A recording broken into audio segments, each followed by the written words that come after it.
Eddie Ashraf baru-baru ini berkongsi tentang ciri wanita yang diimpikannya untuk dijadikan isteri satu hari nanti. Menerusi audio siar Sembang Seram, Eddie mengaku semakin meningkat usia, apa yang dia cari dalam hidup sebenarnya bukan lagi tentang kemewahan atau kehidupan glamour. Sebaliknya, dia cuma mahukan seorang wanita yang sederhana dan mampu memberi ketenangan dalam hidupnya.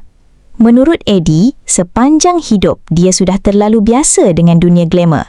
Malah, dia juga pernah bersama seseorang yang terkenal dan hidup dalam perhatian ramai.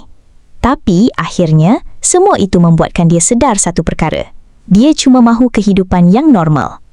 Nak balik rumah dan hidup macam orang biasa. Itu antara luahan Eddie yang membuat ramai tersentuh.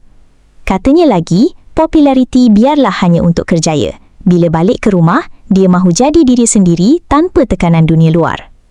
Eddie juga berkongsi, dia mahu seorang wanita yang bila dia bangun tidur dan melihat wajah isterinya nanti, dia mampu tersenyum dengan tenang.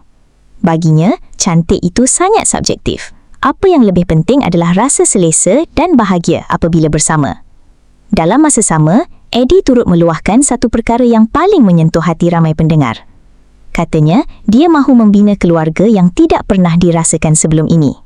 Dia berjanji akan memberikan kasih sayang dan kehidupan yang baik kepada isteri serta anak-anaknya nanti, supaya mereka tidak perlu melalui kesusahan yang pernah dihadapi suatu ketika dahulu.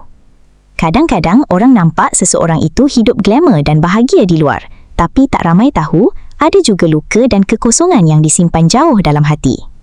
Perkongsian Eddie itu akhirnya membuat ramai mula sedar, bila seseorang semakin matang, apa yang dicari bukan lagi perhatian ramai, tapi ketenangan dalam sebuah keluarga. Kalau korang pula, dalam hubungan, korang lebih pilih pasangan yang glamour atau seseorang yang boleh beri ketenangan hidup? Terima kasih kerana menonton Chua Viral TV. Jangan lupa like, komen dan subscribe untuk terus dapatkan update terkini tentang dunia hiburan Malaysia. Jumpa lagi di video seterusnya. Stay tuned untuk lebih banyak kisah sensasi.